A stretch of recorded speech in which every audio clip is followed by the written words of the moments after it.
ನಿನ್ನೆ ದಿನದಂದು ಜಮಖಂಡಿಯ ತಾಲೂಕಿನಲ್ಲಿ ದಲಿತ ಪರ ಸಂಘಟನೆಗಳ ಒಕ್ಕೂಟದಿಂದ ಹಾಗೂ ಬಸವ ಸಂಘಟನೆಗಳ ಸಂಯುಕ್ತ ಆಶ್ರಯದಲ್ಲಿ ಬಾಬಾ ಸಾಹೇಬ್ ಅಂಬೇಡ್ಕರ್ ವೃತ್ತದಲ್ಲಿ ಬೃಹತ್ ಪ್ರತಿಭಟನೆ ಮಾಡಲಾಯಿತು.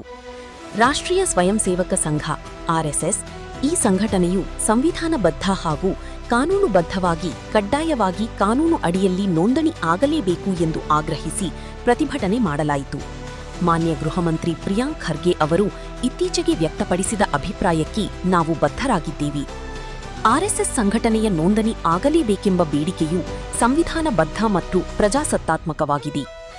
ರಾಷ್ಟ್ರಧ್ವಜದ ಬಗ್ಗೆ ದಶಕಗಳ ಕಾಲ ತೋರಿದ ನಿರ್ಲಕ್ಷ್ಯ, ಅಖಂಡ ಭಾರತದ ಹೆಸರಿನಲ್ಲಿ ಗೊಂದಲಗಳು ಮತ್ತು ಜಾತಿ ವ್ಯವಸ್ಥೆ ಹಾಗೂ ಅಸ್ಪೃಶ್ಯತೆಯ ವಿಷಯದಲ್ಲಿ ಸಂಘಟನೆ ಅನುಸರಿಸುತ್ತಿರುವ ದ್ವಂದ್ವ ನಿಲುವನ್ನು ದಲಿತ ಪರ ಸಂಘಟನೆಗಳು ಇಂದು ಪ್ರತಿಭಟನೆಯ ಮೂಲಕ ಪ್ರಶ್ನಿಸಿದರು. ಪ್ರಿಯಾಂಕ್ ಖರ್ಗೆ ಅವರ ವಿಚಾರಕ್ಕೆ ನಮ್ಮ ಬೆಂಬಲ ಸದಾ ಇರುತ್ತದೆ. ಸಂವಿಧಾನದ ಮೌಲ್ಯಗಳನ್ನು ಎತ್ತಿ ಹಿಡಿಯಲು ನಾವು ಸದಾ ಬದ್ಧ.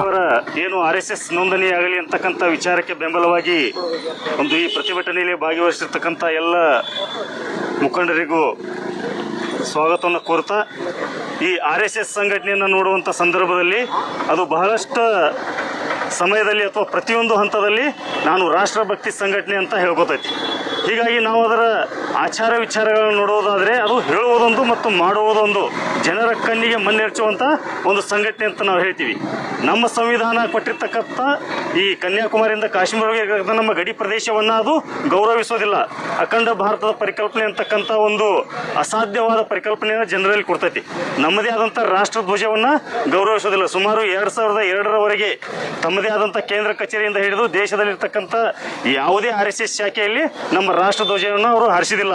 ಯಾವಾಗ ಸಾರ್ವಜನಿಕವಾಗಿ ಅದು ವಿರೋಧ ವ್ಯಕ್ತ ಆಗೈತಲ್ಲ, ಕಾಡುವ ದೇವರು ಕಾಟ ಕಳೆದಂಗ ಹೆಸರಿಗೆ ಮಾತ್ರ ಆರ್ಎಸ್ಎಸ್ ಧ್ವಜವನ್ನು ಸ್ವಲ್ಪ ದಿನ ಹಾರಿಸಿದ್ರು ಅವರು. ಇಲ್ಲಿ ಜಮಖಂಡಿಯಲ್ಲಿಯೂ ಅನೇಕ ಆರ್ಎಸ್ಎಸ್ ಶಾಖೆಗಳನ್ನ ನಾವು ನೋಡ್ತೀವಿ, ದೇಶದಲ್ಲಿ ಅನೇಕ ಆರ್ಎಸ್ಎಸ್ ಶಾಖೆಗಳನ್ನ ನೋಡ್ತೀವಿ. ಅಲ್ಲಿ ಇಂದಿಗೂ ಸಹಿತ ಭಗವಾ ಧ್ವಜನ ಹಾರಾಡಿರ್ತೀವಿ. ಅಲ್ಲಿ ಯಾವುದೇ ರೀತಿಯ ರಾಷ್ಟ್ರ ಧ್ವಜ ಹಾರಾಡೋದಿಲ್ಲ. ಅದರ ಜೊತೆಗೆ ಅವರು ನಮ್ಮ ರಾಷ್ಟ್ರ ಗೀತೆಗೆ ಗೌರವವನ್ನು ಸಲ್ಲಿಸೋದಿಲ್ಲ. ತಮ್ಮದೇ ಆದಂಥ ಒಂದು ಬೇರೆ ಗೀತೆಯನ್ನು ಗೌರವಿಸ್ತಾರೆ. ಹೀಗಾಗಿ ಏನು ನಾವು ರಾಷ್ಟ್ರಭಕ್ತಿ ಸಂಘಟನೆ ಅಂತ ಹೇಳ್ಕೊತಾರಲ್ಲ, ಹೇಳೋದು ಮಾತ್ರ ಬಾಯಿ ಮಾತಿನಲ್ಲಿ ರಾಷ್ಟ್ರಭಕ್ತಿ ಸಂಘಟನೆ, ಅದರ ಮಾಡೋದೆಲ್ಲ ಅನಾಚಾರ ರಾಷ್ಟ್ರದ್ರೋಹಿ ಕೆಲಸವನ್ನು ಮಾಡ್ತೈತಿ. ಅದ್ರ ಜೊತೆಗೆ ನಾವು ಹಿಂದುತ್ವ ಸಂಘಟನೆ ಅಂತ ಹೇಳ್ಕೊಳ್ತಾ ನಮ್ಮದೇ ಆದಂಥ ಸರ್ವ ಜನಾಂಗದ ಶಾಂತಿಯ ತೋಟದಂತಿರುವಂಥ ಭಾರತ ದೇಶದಲ್ಲಿ ವಿಷ ಬೀಜವನ್ನು ಬಿತ್ತುವಂಥ ಕೆಲಸವನ್ನು ಮಾಡ್ತಾರೆ. ಅದರ ಜೊತೆಗೆ ಸಂವಿಧಾನ ಶ್ರೇಷ್ಠತೆಯನ್ನು ತಿರಸ್ಕಾರ ಮಾಡಿ ಮನುಸ್ಮೃತಿ ಶ್ರೇಷ್ಠತೆಯನ್ನು ಅವರು ಪ್ರತಿಬಿಂಬಿಸ್ತಾರೆ ಎಲ್ಲ ಒಂದು ಹಂತದಲ್ಲಿ. ಹೀಗಾಗಿ ಹಿಂದೂ ನಾವೆಲ್ಲ ಒಂದು ಅಂತಕ್ಕಂಥ ಒಂದು ಪರಿಕಲ್ಪನೆಯನ್ನು ಕೊಡ್ತಾರಲ್ಲ, ಅದಕ್ಕೆ ಅವರು ಯಾರೂ ಬದ್ಧರಾಗಿರಲ್ಲ. ಹಿಂದೂ ನಾವೆಲ್ಲ ಒಂದು ಅಂತಂದ್ರೆ ಪ್ರತಿಯೊಂದು ಹಂತದಲ್ಲಿ ಪ್ರತಿಯೊಂದು ಜಾತಿಗಳು ಒಂದಾಗಿರ್ತವಂತೆ ನೋಡಿಕೊಳ್ಳುವುದು ಆ ಒಂದು ಸಂಘಟನೆ ಕೆಲಸ ಆಕೈತಿ. ಹೀಗಾಗಿ ಪ್ರತಿ ಗ್ರಾಮದಲ್ಲಿ ನಾವು ನೋಡ್ತೀವಿ, ಸಾಕಷ್ಟು ನಗರ ಪ್ರದೇಶಗಳಲ್ಲಿ ನೋಡ್ತೀವಿ, ಏನು ಅಸ್ಪೃಶ್ಯತೆ ಮತ್ತು ಜಾತೀಯತೆ, ದೇವಸ್ಥಾನ ಪ್ರವೇಶಿಸುವಿಕೆ ನಿಷೇಧ ಐತಲ್ಲ, ಅದರ ಬಗ್ಗೆ ಯಾರೂ ಅವರು ಮಾತಾಡೋದಿಲ್ಲ. ಮಾತನಾಡದಂಥ ಸಂಘಟನೆ ಹಿಂದೂ ನಾವೆಲ್ಲ ಒಂದು ಅಂತ ಹೇಳ್ತೈತಿ. ಅದರ ಜೊತೆಗೆ ಇಡೀ ದೇಶದ ತುಂಬ ರಾಷ್ಟ್ರೀಯವಾಗಿ ಆಗಿರಲಿ ಅಥವಾ ಅಂತಾರಾಷ್ಟ್ರೀಯವಾಗಿರಲಿ ಎಲ್ಲ ಕಡೆಯೂ ಶಾಖೆಗಳನ್ನ ಹೊಂದಿದೆ ಅಂತ ಏನು ಹೇಳ್ಕೊತಾರಲ್ಲ, ಆ ಶಾಖೆಯ ಲೆಕ್ಕವನ್ನು ಕೇಳುವವರು ಯಾರು? ದೇಶಭಕ್ತಿ ಅಂತೇಳಿ ದೇಶದ್ರೋಹಿ ಕೆಲಸ ಮಾಡ್ತೈತಿ. ಹಿಂದುತ್ವ ಅಂತೇಳಿ ಹಿಂದುತ್ವದಲ್ಲಿರ್ತಕ್ಕಂಥ ಅನಿಷ್ಟ ಪದ್ಧತಿಗಳನ್ನು ಯಾವುದೇ ಒಂದು ಪ್ರಶ್ನೆ ಮಾಡೋದಿಲ್ಲ.